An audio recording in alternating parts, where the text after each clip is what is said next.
السلام عليكم. لا تنسوا الاعجاب بالفيديو والاشتراك في القناة تشجيعا لنا لنستمر بنشر المزيد إن شاء الله. السلام عليكم ورحمة الله وبركاته. أهلا بكم مع موعد مباراة الأهلي القادمة مع الزمالك في كأس السوبر المصري لموسم 2021-2022 والقنوات الناقلة، وإليكم تفاصيل هذه المباراة ولكن بعد هذا الفاصل.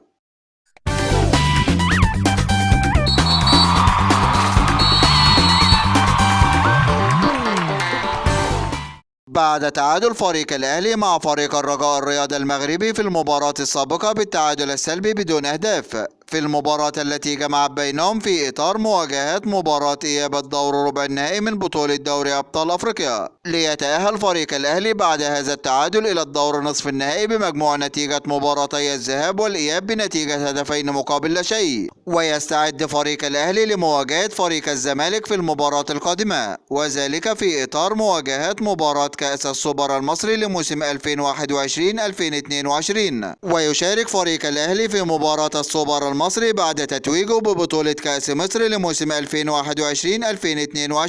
بينما يشارك فريق الزمالك في مباراة السوبر المصري باعتباره بطلا لبطولة الدوري المصري الممتاز لموسم 2021-2022. وسوف تنطلق هذه المباراة يوم الجمعة الموافق 5 مايو 2023 5/5/2023 في تمام الساعة 5:30 مساء بتوقيت تونس والمغرب والجزائر، 6:30 مساء بتوقيت السودان وليبيا وفلسطين، 7:30 مساء بتوقيت مصر والسعودية وقطر والعراق واليمن وسوريا، 8:30 مساء بتوقيت الإمارات وعمان. وسوف تقام هذه المباراة على ملعب استاد محمد ابن زايد بالعاصمة الإماراتية أبو ظبي، وسوف تنقل هذه المباراة عبر قنوات أبو ظبي الرياضية وقناة أون تايم سبورت. هذا كل ما لدينا عن موعد المباراة، وانتظرونا في موعد مباريات قادمة بإذن الله تعالى، ولا تنسوا دعم الفيديو بلايك والاشتراك في القناة وتوقع نتيجة المباراة في التعليقات أسفل الفيديو. دمتم في أمان الله، والسلام عليكم ورحمة الله وبركاته.